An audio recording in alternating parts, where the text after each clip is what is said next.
One of the biggest successes in not only technology or internet web history, probably in American business history, is this company out of Chicago by the name of Groupon. And that company will probably go public at a $25 billion valuation. It started in 2008. What a lot of people don't know is that company was started, 2 of the 3 founders are from Detroit.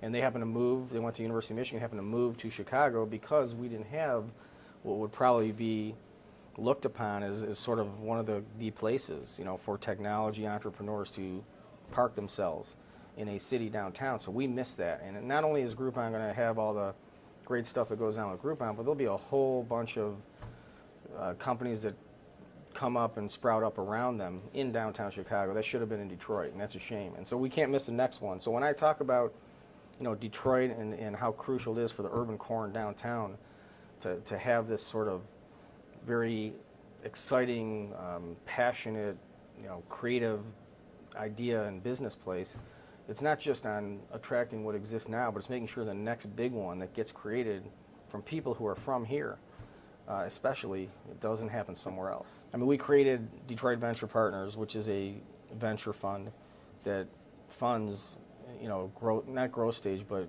really new stage companies. There was so much,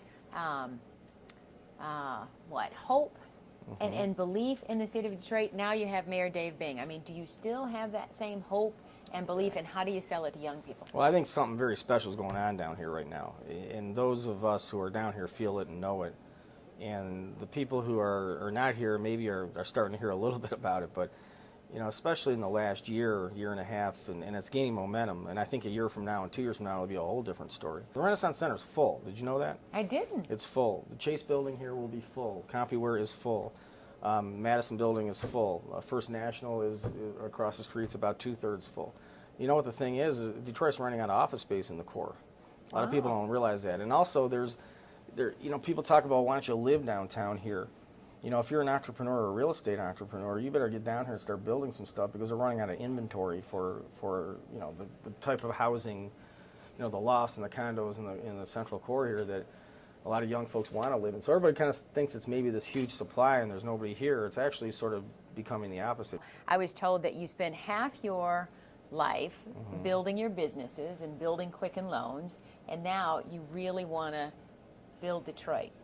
Well, yeah, Detroit, and we're involved also in downtown Cleveland too, these kind of 2 Midwest towns that are sort of beat up or perceived to be beat up, and are to some degree beat up, but have great people and great work ethics and spirit, that you really don't find in a lot of places in the country. Because you are the owner of the Cleveland Cavaliers, and we know the whole LeBron James debacle and all of that. Was that the guy that was our player last year? Was he with us last year?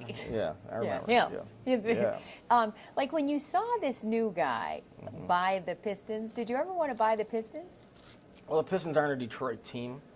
So, if Detroit had a team, which maybe he'll move the team down here to Detroit. I know they're in Auburn Hills, but in reality, once I bought the Cavaliers at 6 years now, I sort of, I don't know, became very attached to them, I guess, if you will, and we have a lot invested there on that side of it. So there's only 2 teams that are not in urban cores in the whole NBA, and that's Sacramento, who wants to leave there right now and is attempting to leave to go to Anaheim, and the Auburn Hills team.